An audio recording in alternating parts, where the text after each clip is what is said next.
From the Presidential Palace in Cairo, Egypt, April 19, 1969.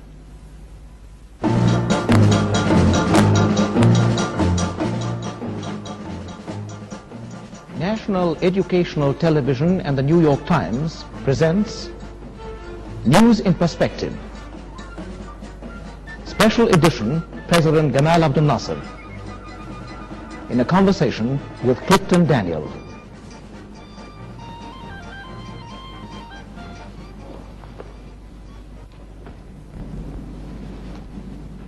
It was nearly 25 years ago that I first came to Egypt as a correspondent of the New York Times. Gamal Abdel Nasser was then an obscure young army officer.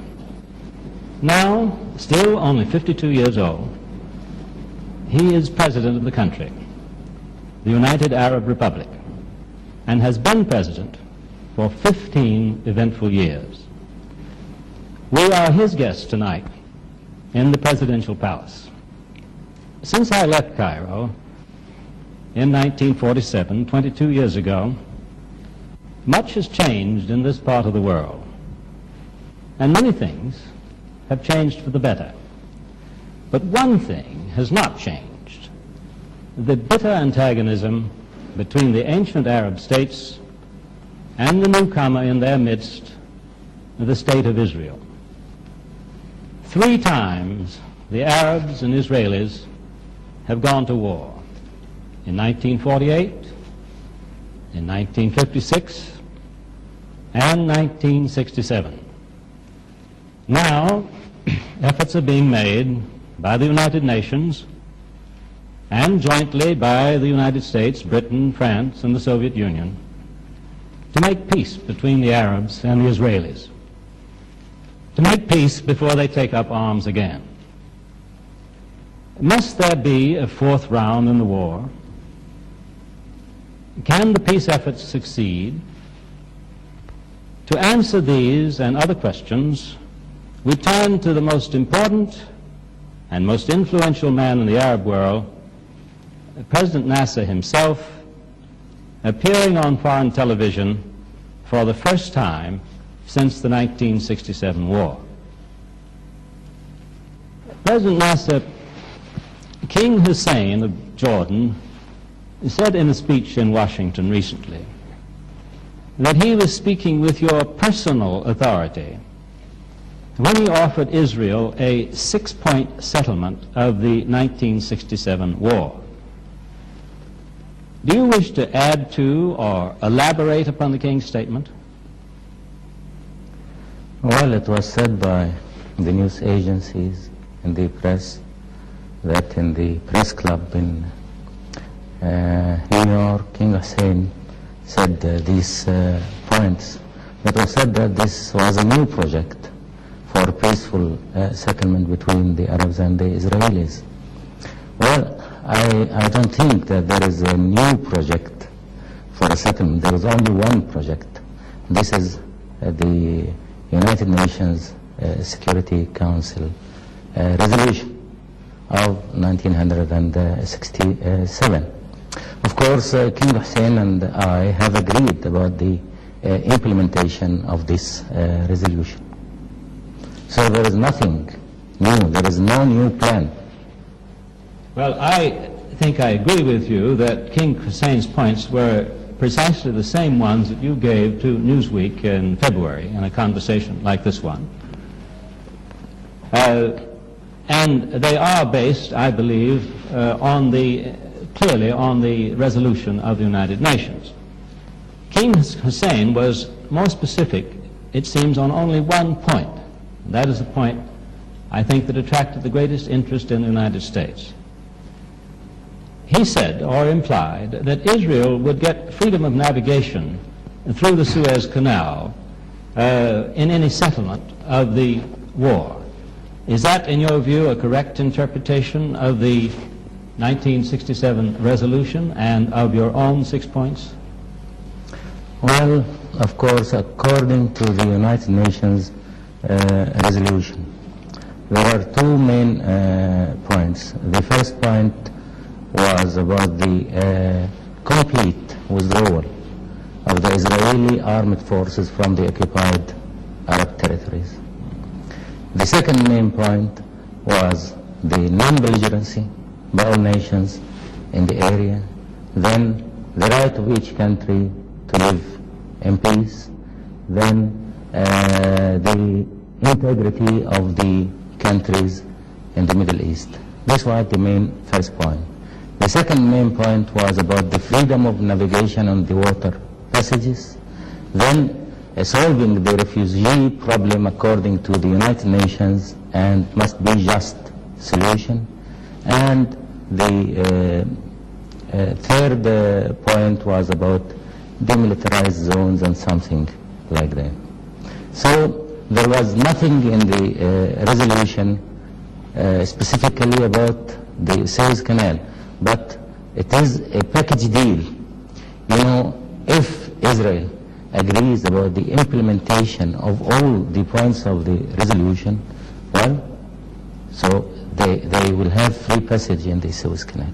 If they don't agree about the implementation of all the resolution, then there will be no peaceful settlement. The problem will continue.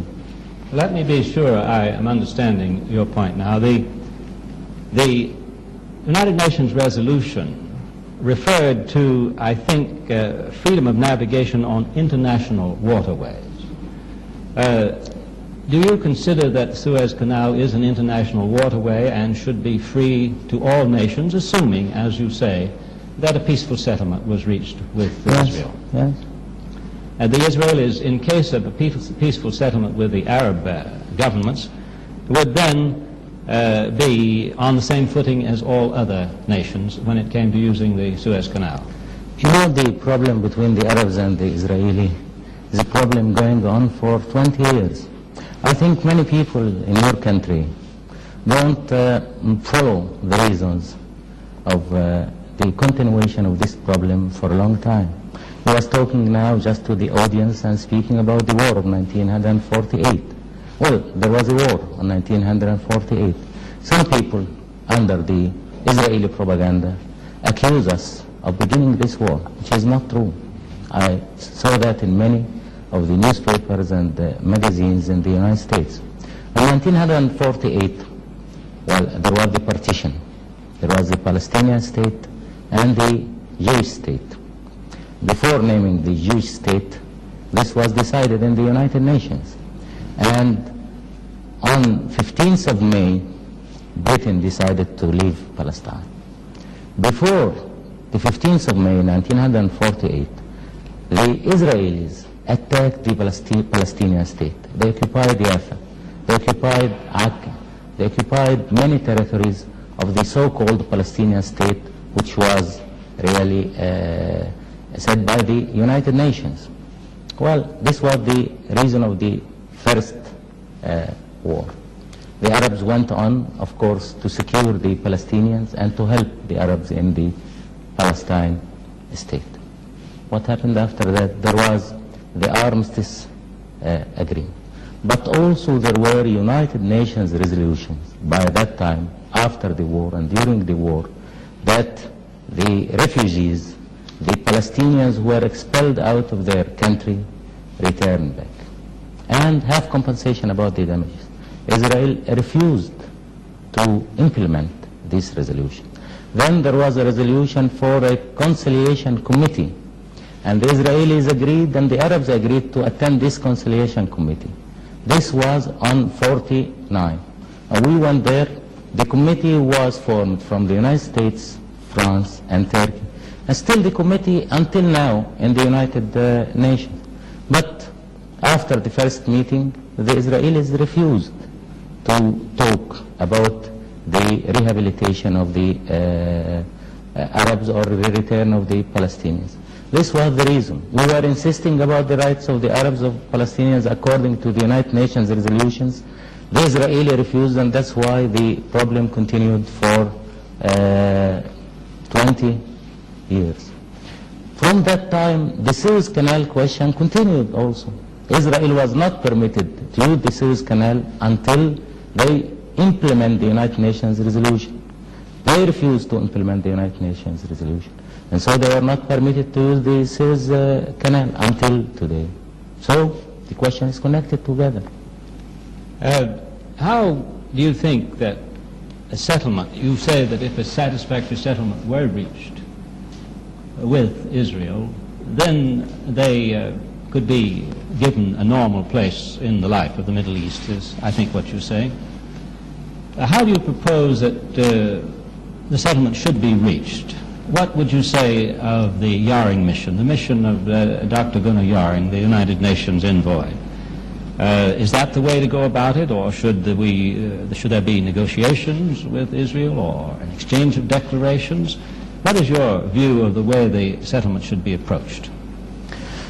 Well, of course, in order to reach peace, we have to give up, or the Israelis have to give up expansion. If they insist about expansion, there will be no peace. From the statements of all the Israeli leaders, they speak about expansion. Both Jerusalem, the Golan Heights, and parts from Sinai, and parts from the Western Bank. So if we want, or if the world community want peace, they must feel that peace don't mean expansion to any party. Then after that, Israel was created by the United Nations. So in order to achieve peaceful settlement, this must be through the United Nations. Through the United Nations? Yeah. Through the Yaring mission or through other means? Any means. It's the same. The Israelis, as you very well know, have repeatedly said that they want to sit down face to face with the Arabs. They prefer that method of approach, or keep saying that they do. What is wrong with that from the Arab point of view? I have just been in Paris, for example, where the United States is sitting down with the North Vietnamese and the Viet Cong. What is wrong with direct face-to-face negotiations? I might add that the negotiations in Paris are not proceeding very rapidly, but nevertheless they are going on.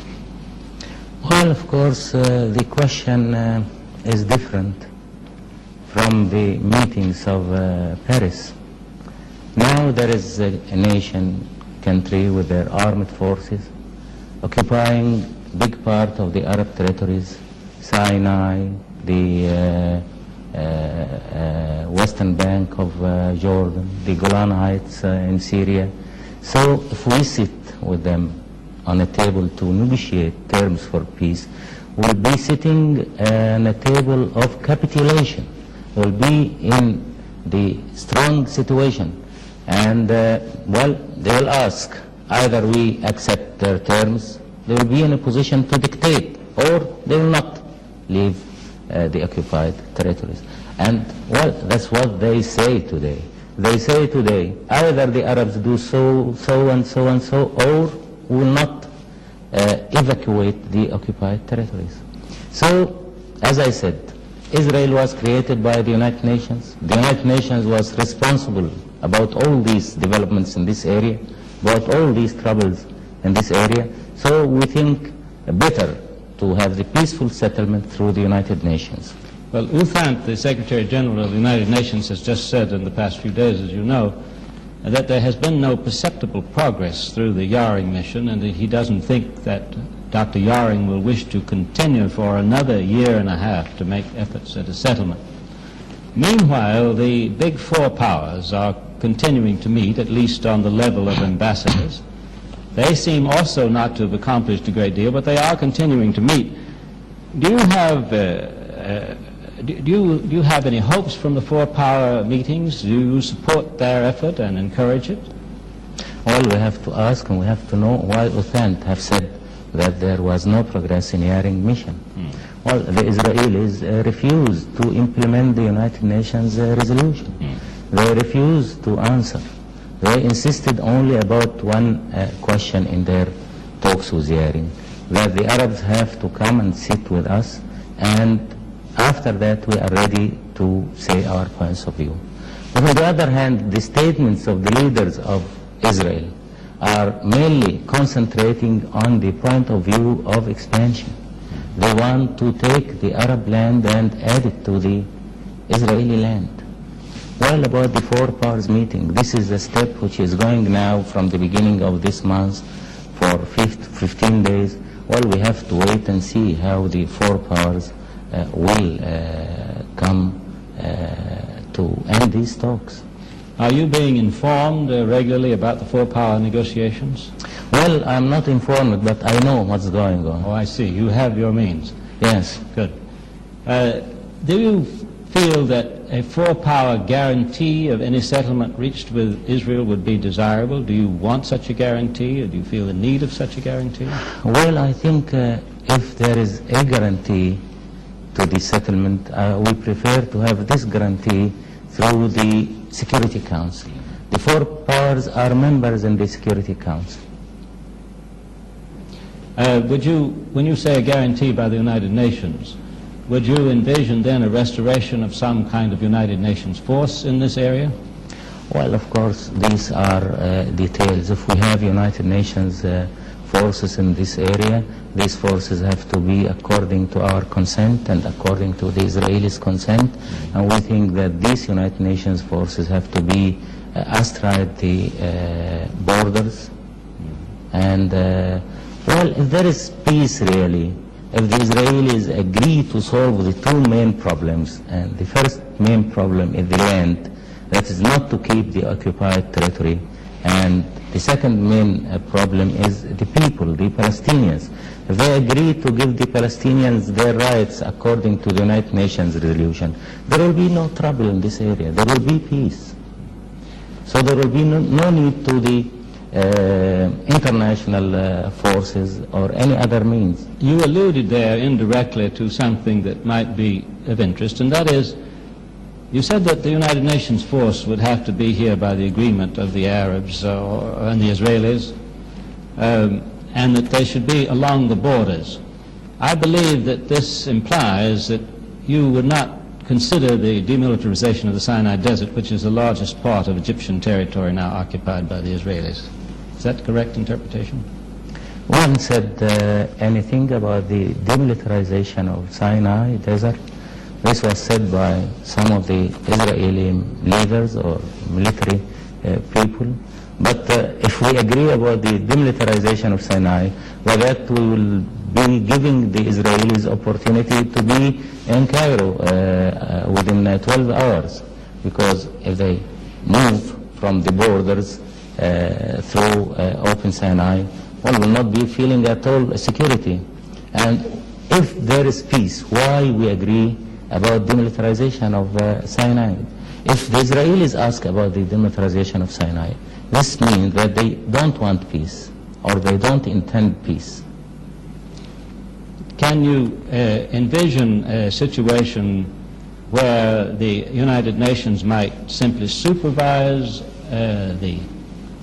the borders, however, and leave Egypt in full occupation of its territory, that is, the Sinai Desert? Can you envision a United Nations force patrolling the borders, at least in the early stages of a peace settlement, in order to avoid incidents? Well,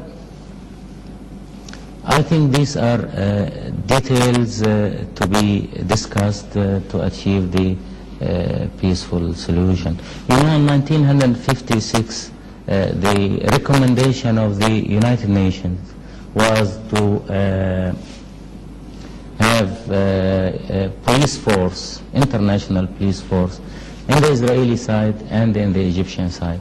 But there was only one condition, that's to have these troops with the consent of the countries. We agreed, then the Israelis refused, and then the police force continued for 10 times.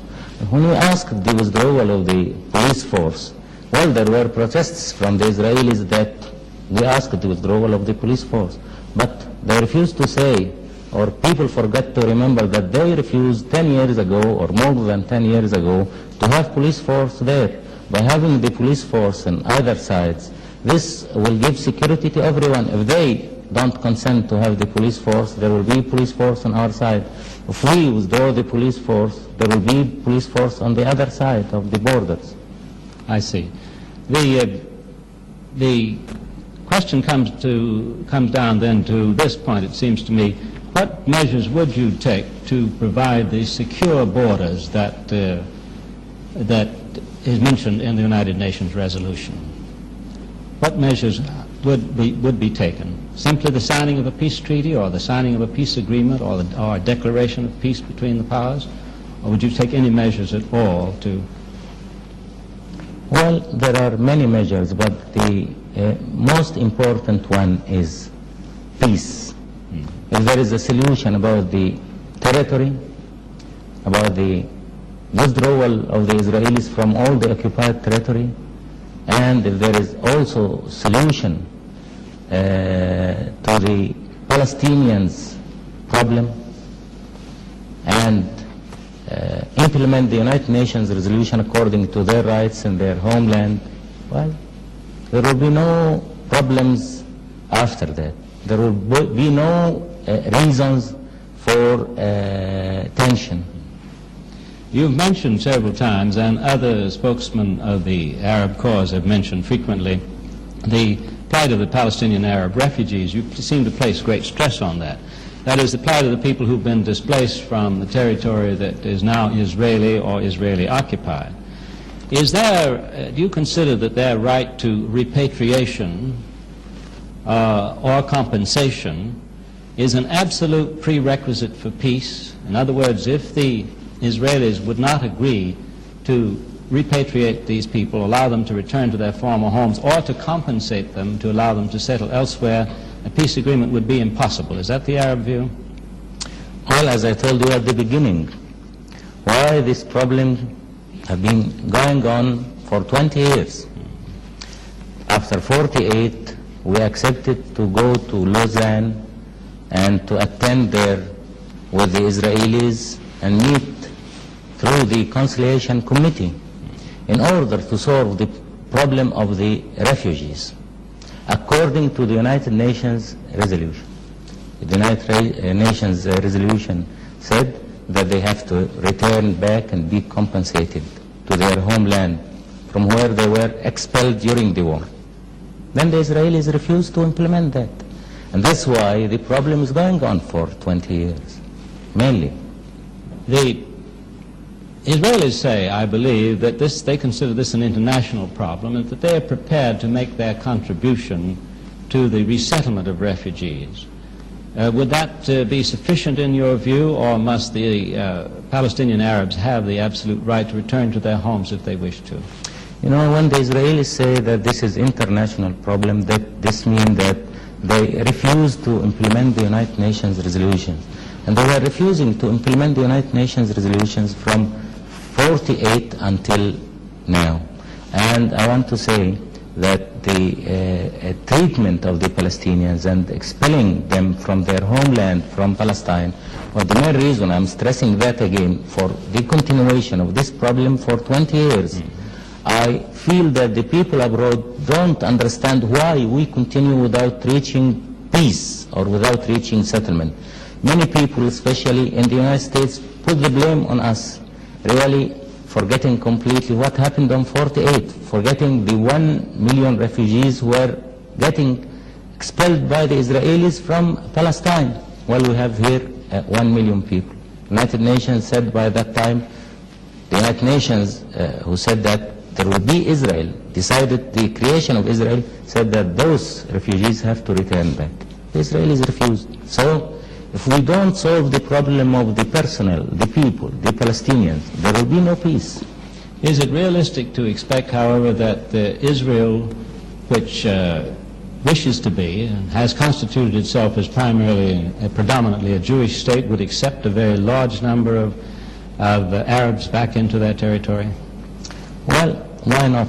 The Jews and the Arabs, the Christians and the Muslims, were living here in the Middle East for centuries, for thousands of years.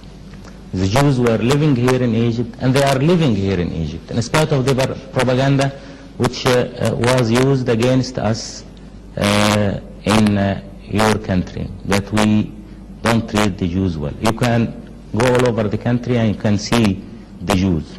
Some of them asked to leave the country, and we refused we agreed, and then they refused to leave the country, and they said that they want to stay. We arrested Jews, about 80 Jews, but we arrested also after the war Muslims and Christians for the security of the country. The Israelis now are arresting more than 7,000 Arabs from the occupied territories and Gaza. So I want to say again, the Jews and the Muslims, the Christians, the Arabs were living here for centuries.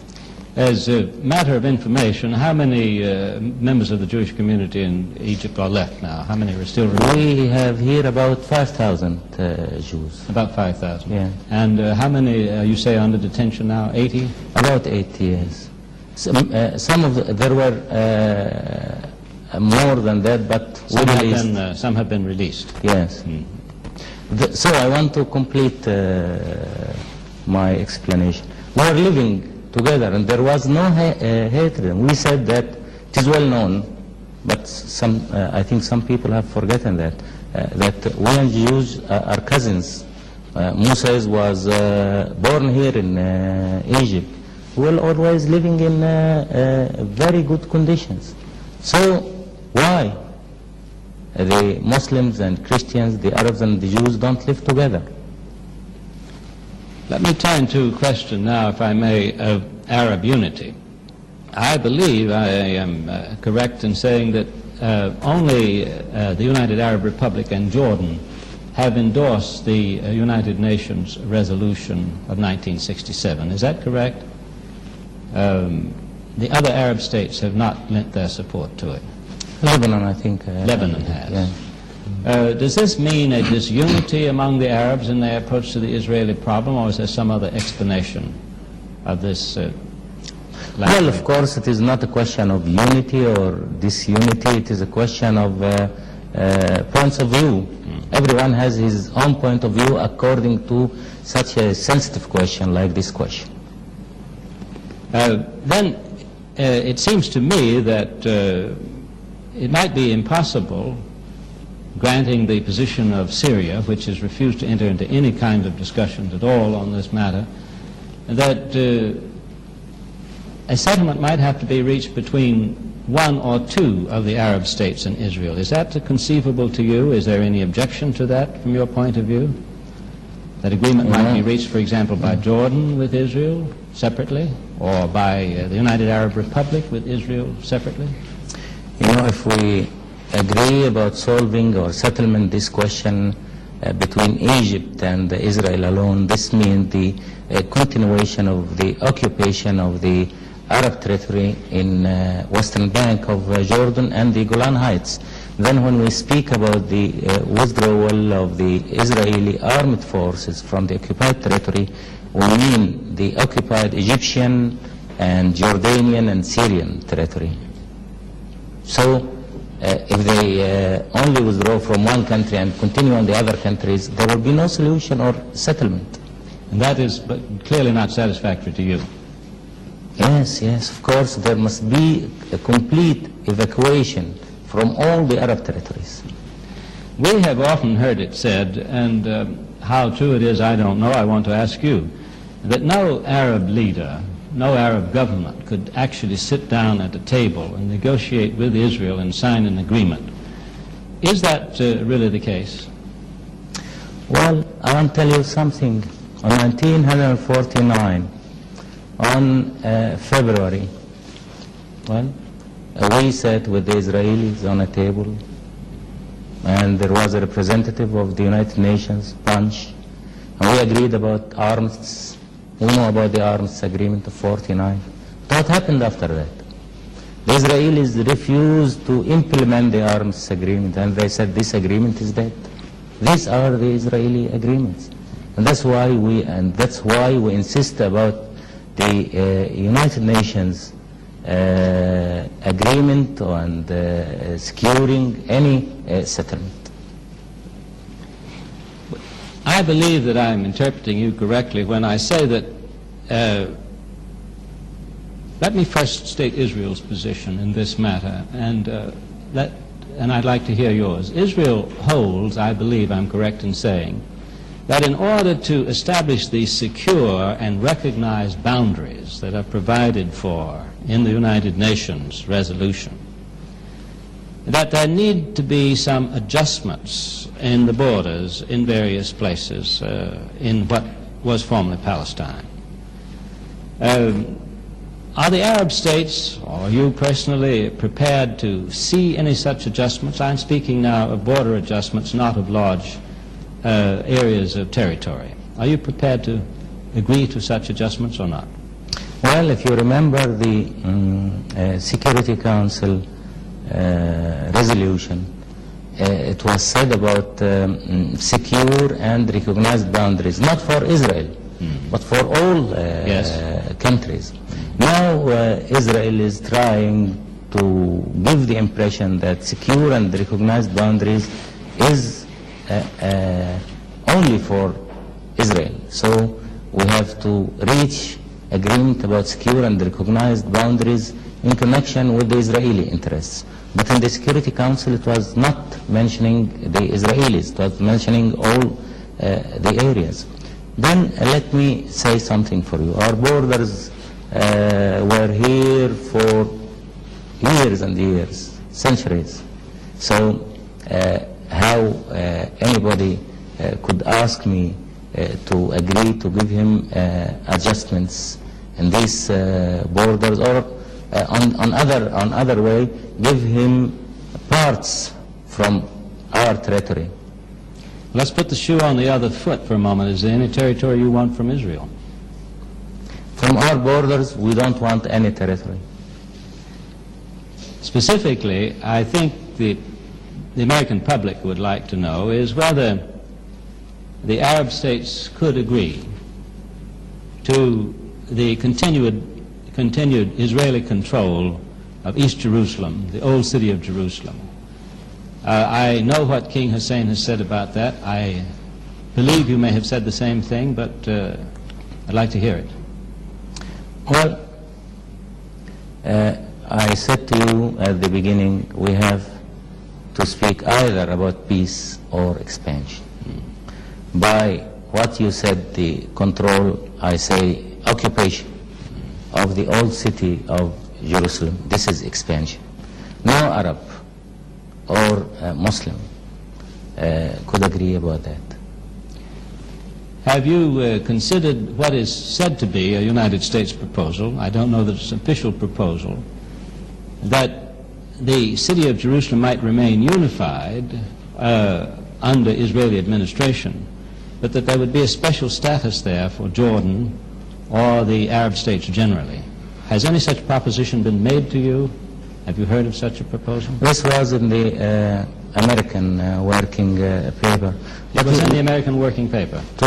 Which was represented to the... submitted to Yaring big powers, I think. Oh yes, for to the big four powers, yes. powers.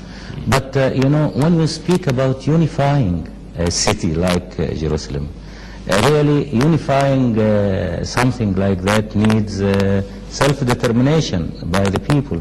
If you unify the old city of Jerusalem with the Israeli city of Jerusalem, in spite of the will of the people of old Jerusalem, this will be occupation, this will be dictation, not unification. And also, well, one time also somebody came in Europe and he said that he's going to unify Europe. And then he was occupying country after another country in order to unify.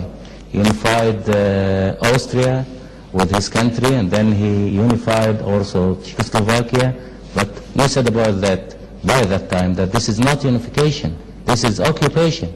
I hope that you can remember that in the meantime now.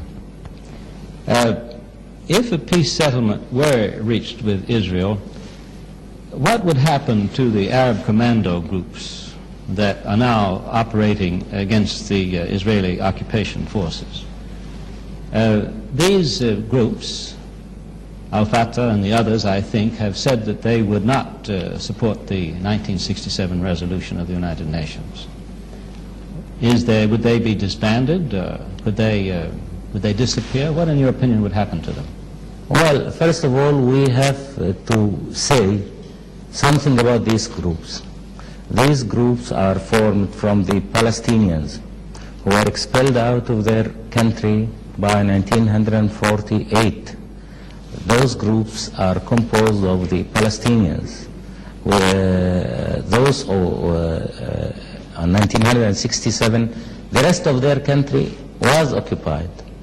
All what those people want is to achieve their rights, to return back to their homeland. I told you, without solving the problem of the Palestinians and giving them their rights to return back to their land and the complete withdrawal of the occupied territory, there will be no peace. We'll be speaking about something which nobody will be able to fulfill. So if there will be peace, this means that the problem of the Palestinians will be solved. So there will be no big problem for them. You think that these groups would dissolve automatically or naturally? You know, peace, if we achieve peace, real peace, as I said, peace means the land and the people. If we solve the problem of the land by the evacuation, if we solve the problem of the people by giving them all their rights according to what was said by the United Nations resolution, well, there will be real peace. Well, then we should not worry about the Palestinians' commandos. Do you think now, speaking of, again, of what Secretary U Thant said, that there had been little discernible progress made by the United Nations, do you think that the prospects for peace are now slipping away? You know, as long as the Israelis are insisting not to implement the United Nations resolution, and as long as the Israeli leaders are intending to expand and add Arab territory, more Arab territory to their country, well, everyone will be feeling that there will be no opportunities for peace, either peace or expansion. Was there a time in your memory when the peace prospects were rather better than they are now? Looking back, I had personally the idea that in 1957 the prospects for peace were rather better than they are now, and that they were better at the time of the United Nations debate in 1967 than they are now. You know, we here in this country were not feeling peace at all during the last 20 years. And we were looking to Israel according to what they say to us. I want to tell you something. They say to us, they say here something different from what they say abroad or in the United States newspapers. Always there were threats to us by the Israelis, the Israeli leaders, the Israeli military people. Well, they say about wars, 48 war and 56 war and then 67 war. I told you about the 48 war. Well, what about the 56 war? Who began the war? Who attacked? The Israelis got the opportunity of the nationalization of the Suez Canal, and being in bad terms, I mean, we were in bad terms with the United Kingdom and France, and then there was the plot to attack Egypt by that time. And after attacking Egypt, they were also giving statements to join Sinai to Israel. Well, of course, after the withdrawal of the French troops and British troops and lately the Israeli troops from our territory, were not also feeling peace, because they were always speaking about forcing a settlement. If the Israelis say that their strategy based on the idea of forcing a settlement, this means to everyone that forcing a settlement is war. Because if you fulfill something by force, this means war. This was always their strategy. We're not feeling peace here. Now, President Nasser, on that point, I'd like to ask you a question which I think is very serious for you, for all the world, really. And that is whether, failing a settlement with Israel, is there an immediate and serious threat of war in this part of the world now? Well, I think there is a law, international law, if your country is occupied by armed forces, by your enemy, it is not only your right to liberate your country, but it is your duty. And I think you remember what happened in the Far East when the United States was attacked, when MacArthur returned back. He said that he will return to liberate the occupied territory. Well, it is the intention of every Arab, of every Egyptian here to liberate our occupied territory. Well, do you have the strength now, to use your own phrase, I think I'm quoting it correctly, at least in translation, to regain what belongs to you? I think that was the phrase you used. Do you feel you have the strength? Well, the question is not a question of strength, and I cannot say to the Israelis if I have now, because they will see the program, if I have now the strength or if I don't have the strength. But I can say only our intentions. Well, can you say anything without giving away military strength, secrets about the strength of your armaments? Have they been fully restored to the 1967 level? Well, I can say also only for you. Only for me. That we are building up our armed forces. Looking at the other side, the Israeli side, what are they doing, in your view, with their armed forces? Well, of course, the Israelis are building their armed forces. They received, after the invasion, because they invaded our country and the Arab countries on 1967, they received Skyhawks. These are airplanes from the United States, and now the United States have agreed to give them Phantom airplanes. They received also armored cars and tanks from United Kingdom. They could have the possibility to get varieties of arms from everywhere. Also, they are threatening us now, and they are occupying our territories, and they say everywhere they are threatened by the Arab and go to collect money. They collect millions of dollars from the United States. They collect millions of dollars from other countries. We don't collect dollars from anywhere.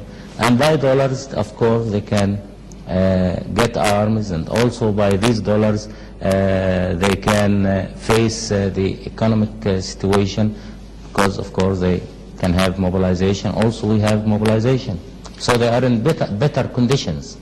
Let's take a still more serious question. Do you think that there is a possibility that Israel might develop a nuclear bomb and thus radically alter the balance of power in this area?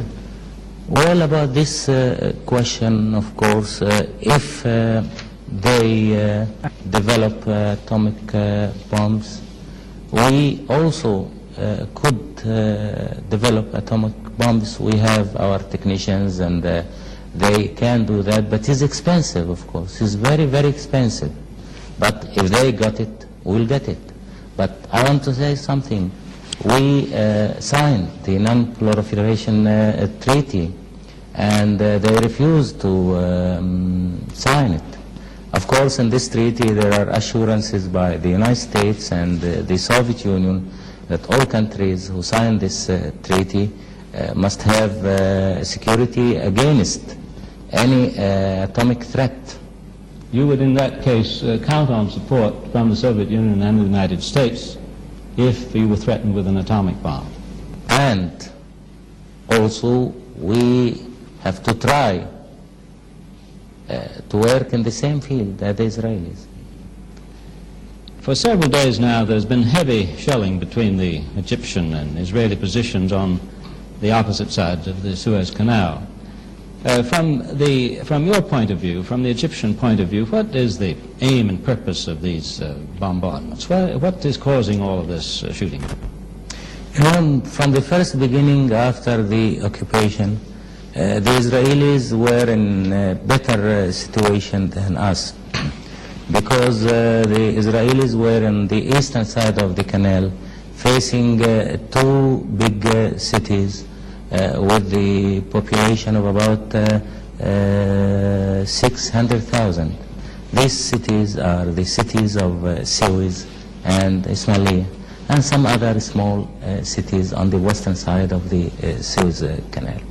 And they began from the first time after ceasefire, the bombardment of Suez and Ismailia. Of course, as a result of the continuation of the bombardment, we suffered many civil casualties because they were bombarding the civilians and aiming the houses of the civilians, and on the other hand, their aim was to affect our refineries there. We have decided after that to evacuate the bulk of the people from Suez and Ismailia and keep only there those who are needed to run the work in the two cities. So also we were rebuilding our army after that, after when we thought that time is ripe for counteraction from our side, we also began to bombard them. This is the story in brief. It doesn't, in your opinion, signify anything more serious than that at this time, simply an exchange of fire? Well, we think that our plan was based on three main points: defensive, building up the defensive situation, then turning from the phase of the defense to the phase of retaliation, and then after the phase of retaliation, we have to enter the phase of liberation. Now we are in the second phase, the phase of retaliation. Let me turn from military affairs to politics and ask you a question about President Nixon. Since he took office, has there been any change that you have observed in the United States' attitude toward these issues in the Middle East? Is American policy, to use Governor Scranton's phrase, which has now become so familiar, is American policy more even-handed in your view? Well, of course, the first thing which we feel that we are not dealing with Rostov brothers. Rostov brothers, I think you know them. One of them was in the White House, the other one was in the State Department. They were representing the point of view of Israel, not the point of view of the United States. Excuse me by saying that, but this was our impression. And also, you know, your representative in the United Nations by that time was defending Israel more than the Israeli representative. This was Goldberg.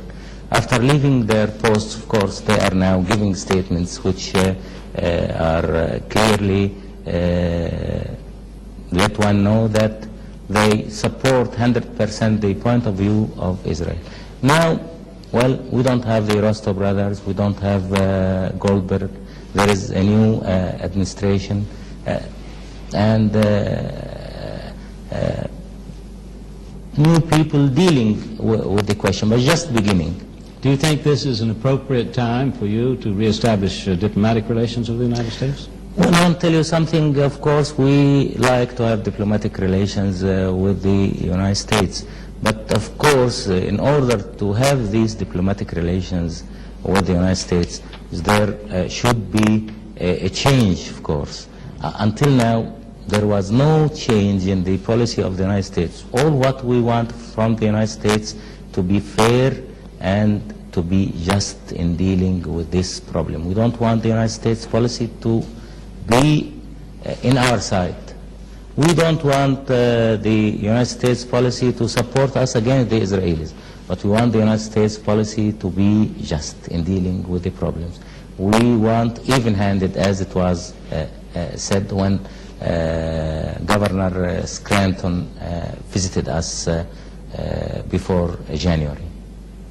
And the answer seems to be that you are not yet convinced that American policy is such that you would want to reestablish relations just now. Well, of course, the main point is the occupation and the evacuation of the Israeli armed forces.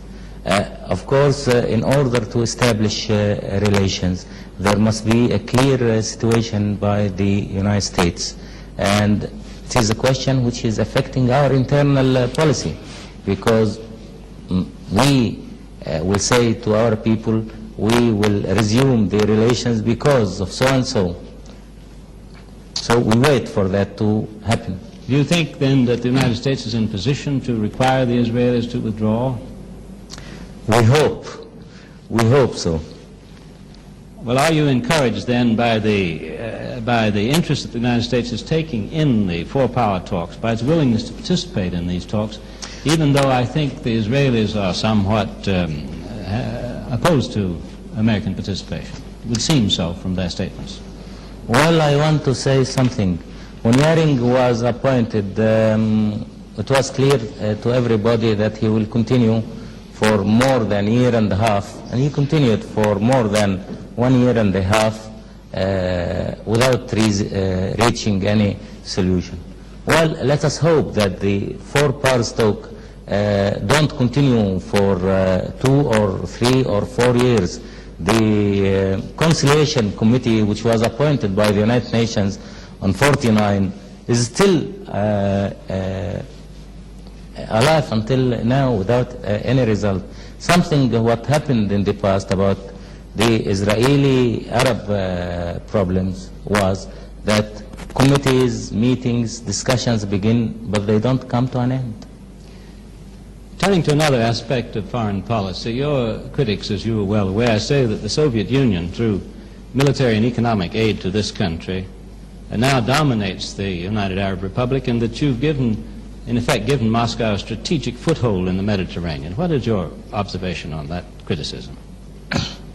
You know, this is not a new criticism. If you remember what was said about us on 55, especially in the New York Times. You know, this was said in the New York Times. You have to refresh my memory. In the New York Times on 55, when we reached the arms deal with the Soviet Union, it was said that this will put us under the domination of the Soviet Union and so on. And I had interviews after that with the editors from the New York Times said this will not happen.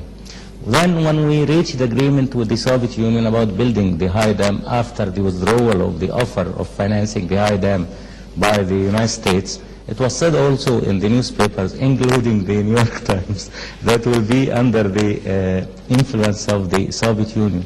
And we got for the high dam 5,000 technicians participated with us. Now, after 9 years, we have finished the high dam. The Soviet technicians have returned back to their countries, leaving only now here about 300. They will go next year after ending the having the turbines in the high dam, but nothing have been done. That's to say, to be under the influence of the Soviets. Then after 67, it was said so, and you say that now. But after 67, the Soviet Union really helped us. We lost all our army. Well, many countries have lost their armies before. Well, during the Second World War, the United States have lost their navy in Pearl Harbor completely. But they were able to study after that. We lost our army. And we were in need, of course, to have new arms and to rebuild our armed forces. The Soviet Union have agreed to give us. Then we asked them to give us technicians. And they agreed. We have technicians now. And we asked them about many things, to help us in the economical field, to give us raw materials, supply us with wheat. They agreed about that. Well, how they can influence us? This is the question.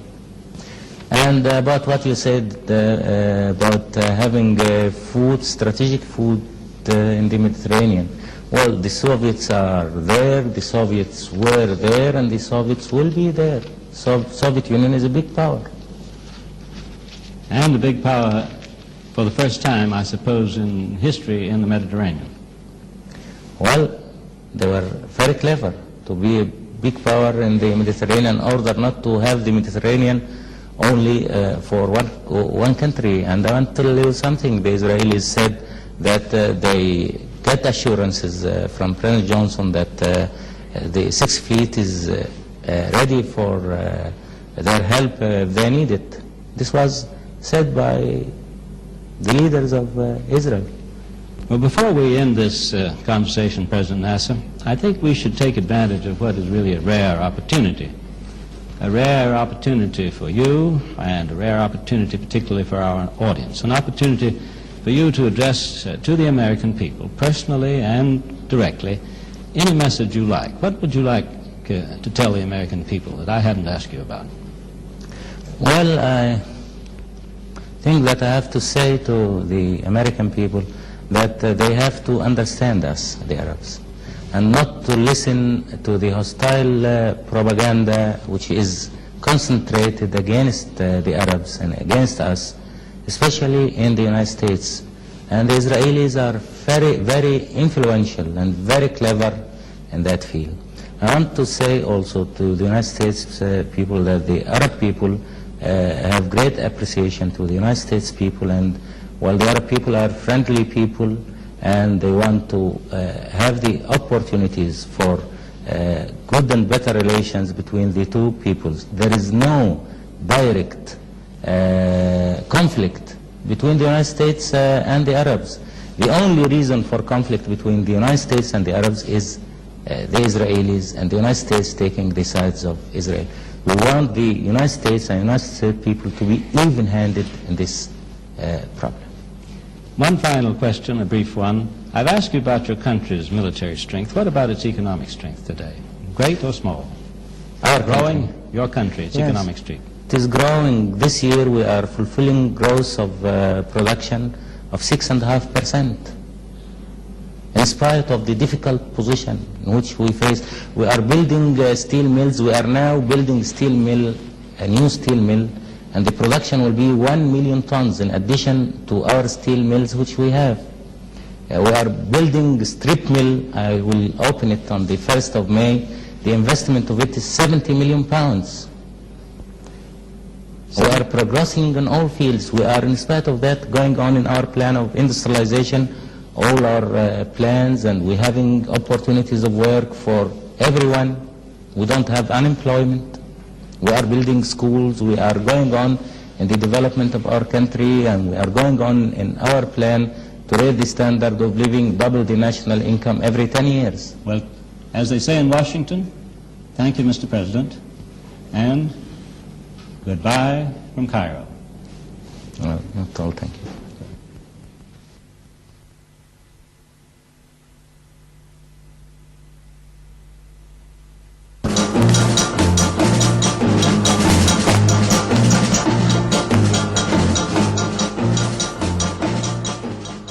National Educational Television and the New York Times has presented News in Perspective.